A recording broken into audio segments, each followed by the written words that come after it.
Dalam situasi seperti ini, kadang-kadang ada kekhawatiran, suara-suara kritis bisa dibungkam, bisa dibatasi.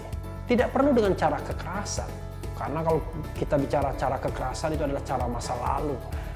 Ketika misalnya pemerintahan Orde Baru membungkam Marsina, atau misalnya terjadi dalam kasus Munir, atau juga bahkan novel Baswedan. Tapi sekarang ini, orang tidak perlu dibungkam dengan kekerasan fisik.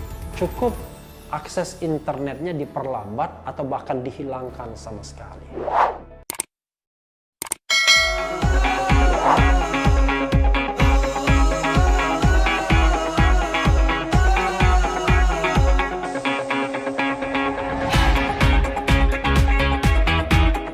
Assalamualaikum warahmatullahi wabarakatuh. Sobat RH sekalian, jumpa lagi kita di channel yang keren ini, Keren Cadas.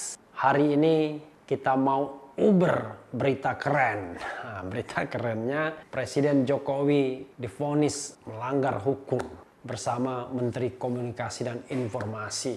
Ini dilansir dari Detik News, dibuat judul PT UN vonis Jokowi dan Menkominfo langgar hukum soal blokir internet Papua. Jadi perbuatan melanggar hukum ya. Jakarta, Pengadilan Tata Usaha Negara atau PT UN Jakarta memutuskan Presiden Joko Widodo dan Menkominfo melakukan pelanggaran hukum atas perlambatan internet di Papua pada Agustus 2019. Kebijakan itu dilakukan saat terjadi demonstrasi di Papua beberapa waktu lalu. Kutipannya, mengabulkan gugatan para penggugat, menyatakan perbuatan tergugat 1 dan 2 adalah perbuatan melanggar hukum oleh pejabat dan atau badan pemerintahan. Ujar majelis hakim sebagaimana dilihat di YouTube akun SafeNet Voices Rabu 3 Juni 2020. Tergugat 1 dalam perkara ini adalah Presiden Joko Widodo, sedangkan tergugat 2 adalah Menkominfo. Menkominfo pada Agustus 2019 Rudiantara. Lalu pada Oktober 2019 posisi Menkominfo diisi oleh Johnny G. Plate. Jadi walaupun orangnya berbeda, karena yang divonis adalah jabatannya, maka menteri yang baru pun harus tunduk pada putusan ini. Majelis menilai perlambatan akses internet itu dilakukan dalam kondisi negara belum dinyatakan bahaya. Selain itu, perlambatan akses internet itu juga membuat aktivitas warga lain banyak yang terganggu. Menghukum para tergugat membayar biaya perkara Rp457, ujar majelis. Berikut amar putusan yang dibacakan majelis dalam persidangan itu. Menyatakan eksepsi tergugat 1 dan tergugat 2 tidak diterima. Dalam pokok perkara, 1. Mengabulkan gugatan para penggugat. 2. Menyatakan tindakan-tindakan pemerintahan yang dilakukan tergugat 1 dan tergugat 2 berupa tindakan pemerintahan perlambatan akses bandwidth di beberapa wilayah Provinsi Papua Barat dan Provinsi Papua pada 19 Agustus 2019 pukul 13.00 waktu Indonesia Timur sampai dengan pukul 20.30 waktu Indonesia Timur. Tindakan pemerintahan yaitu pemblokiran layanan dan atau pemutusan akses internet secara menyeluruh di Provinsi Papua, 29 kota atau kabupaten, dan Provinsi Papua Barat, 13 kota atau kabupaten, tertanggal 21 Agustus 2019 sampai dengan setidak-tidaknya pada 4 September 2019 pukul 23.00 waktu Indonesia Timur. Tindakan pemerintah yaitu memperpanjang pemblokiran layanan data dan atau pemutusan akses secara di 4 kota kabupaten di Provinsi Papua yaitu Kota Jayapura, Kabupaten Jayapura, Kabupaten Mimika, dan Kabupaten Jayawijaya, dan 2 kota kabupaten di Provinsi Papua Barat, yaitu Kota Manokwari dan Kota Sorong, sejak 4 September 2019 pukul 23.00 waktu Indonesia Timur sampai dengan 9 September 2019 pukul 18.00 waktu Indonesia bagian Barat atau 20.00 waktu Indonesia bagian Timur adalah perbuatan melanggar hukum oleh badan dan atau pejabat pemerintahan. 3. Menghukum tergugat 1 dan tergugat 2 untuk membayar biaya sebesar Rp457.000. Nah, itu ya vonisnya. Sementara itu sebelumnya gugatan pemutusan akses internet di Papua saat kerusuhan Agustus-September 2019 itu dilayangkan Aliansi Jurnalis Independen Indonesia, lalu Southeast Asia Freedom of Expression Network atau SafeNet, LBH Pers, YLBHI, Kontras, Elsam.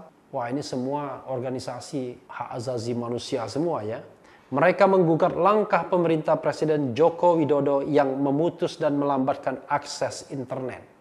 Tindakan pemerintah yang digugat yaitu pada 19 sampai 20 Agustus 2019 dilanjutkan pemutusan akses internet sejak 21 Agustus sampai 4 September 2019 dan perpanjangan pemutusan akses internet sejak 4 sampai 11 September 2019. AJI dan SafeNet mengajukan tuntutan bahwa Jokowi dan Menkominfo bersalah karena tidak mematuhi hukum dan melanggar azas pemerintahan yang baik. Tindakan pelambatan dan pemutusan akses internet merupakan tindakan yang bertentangan dengan peraturan perundang-undangan. Redaksi telah meminta tanggapan istana mengenai vonis PT UN ini. Namun hingga berita ini diturunkan, istana belum merespons. Ya, itu tadi Sobat RH sekalian, berita mengenai Presiden Jokowi sudah melanggar hukum, divonis bersalah oleh PT UN Jakarta bersama Menteri Komunikasi dan Informasi pada saat itu Rudiantara, tapi pada saat ini Johnny G. Plate. Kalau kita bicara tentang PT UN, memang landasan atau dasar untuk menggugat itu biasanya dua, yaitu tindakan atau keputusan pemerintah atau badan pemerintahan tersebut melanggar undang-undang, melanggar hukum, dan atau azas-azas umum pemerintahan yang baik. Jadi azas-azas umum pemerintahan yang baik itu macam-macam. Azas keterbukaan, azas akuntabilitas, azas mendengarkan kedua belah pihak, azas transparansi, azas partisipatif, dan lain sebagainya. Saya tidak membaca atau tidak mendapatkan persisnya gugatan dari pihak AJI dan SafeNet ini, tetapi saya sudah membayangkan pasti mereka bicara mengenai the right to information. Karena kenapa? The right to information, hak atas informasi, sesungguhnya adalah hak asasi manusia dan juga sudah diadopsi di dalam konstitusi kita, yaitu pasal 28F Undang-Undang Dasar 1945. Setiap orang berhak untuk berkomunikasi dan memperoleh informasi untuk mengembangkan pribadi dan lingkungan sosialnya, serta berhak untuk mencari, memperoleh, memiliki, menyimpan, mengolah, dan menyampaikan informasi dengan menggunakan segala jenis saluran yang tersedia. Bayangkan, dan kita tahu bahwa saluran internet adalah saluran yang sangat dominan saat ini. Dipakai hampir semua kalangan, terutama jurnalis, untuk memperoleh berita, mengolah berita, menyampaikan berita. Jadi bisa dibayangkan, kalau internet kemudian diperlambat, bahkan diputus oleh pemerintah yang dalam hal ini bertindak sebagai regulator, maka bisa dibayangkan hak masyarakat, hak the right to information pasti akan terhambat. Sobat RH sekalian, kenapa berita ini menjadi penting? Bukan karena Presiden Jokowi dinyatakan melanggar hukum dan juga Menteri Jokowi dinyatakan melanggar hukum. Bukan itu.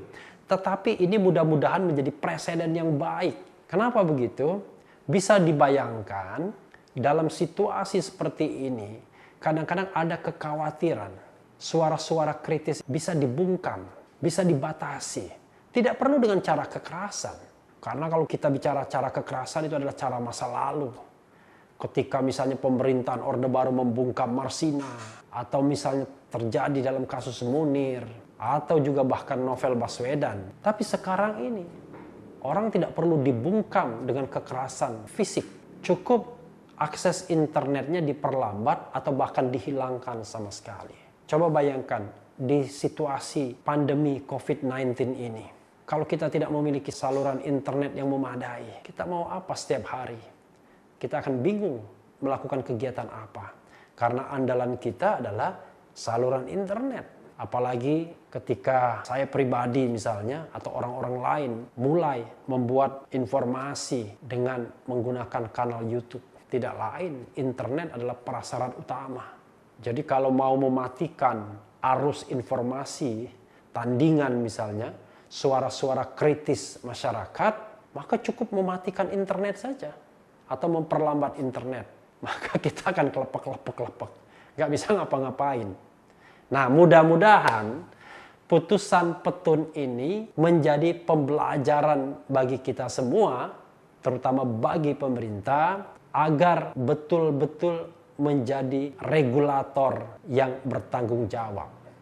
Walaupun kencang sekali misalnya kritik kepada pemerintah melalui jalur YouTube, jalur media sosial lainnya yang menggunakan atau berbasis pada internet. Tapi mudah-mudahan tidak terpikir sedikit pun dalam pikiran pemerintah atau siapapun yang berkuasa, yang menguasai akses internet, yang bisa membuka, menutup, dan memperlambat atau mempercepat akses internet untuk menghalang-halangi semua kegiatan masyarakat, terutama kegiatan kritis dalam menggali, mengolah, dan menyampaikan informasi. Tapi yang paling penting Sobat RH sekalian, tentu kita juga harus bertanggung jawab. Kita tuntut pemerintah untuk memelihara akses internet sebaik-baiknya, tapi kita tentu juga bertanggung jawab untuk menyampaikan sesuatu yang benar, yang konstruktif, walaupun kritis. Karena kritis itu adalah dalam beberapa kesempatan saya katakan vitamin demokrasi. Jadi tidak mungkin negara sebesar ini semua diminta untuk sama pendapatnya. Justru pendapat-pendapat yang berbeda, kritik-kritik kepada penguasa, itu menjadi vitamin demokrasi dan juga menjaga penguasa dari berbuat sewenang-wenang. Karena power tends to corrupt, absolute power corrupt absolutely. Jadi itu selalu kita dengung-dengung dan kita ulang-ulang. Mudah-mudahan putusan ini diperkuat di tingkat pengadilan tinggi, dan kalaupun kemudian dimintakan kasasi, diperkuat juga di Mahkamah Agung. Agar menjadi sebuah presiden yang diikuti, yang ditaati oleh kita semua dan terutama oleh penguasa atau pemerintah. Itu saja Sobat RH sekalian, Uber kali ini berita mengenai Presiden Jokowi melanggar hukum. Bukan hukum pidana ya, tapi hukum administrasi. Karena ini jalurnya adalah jalur Petun, bukan jalur MK. Kalau jalur MK beda lagi masalahnya.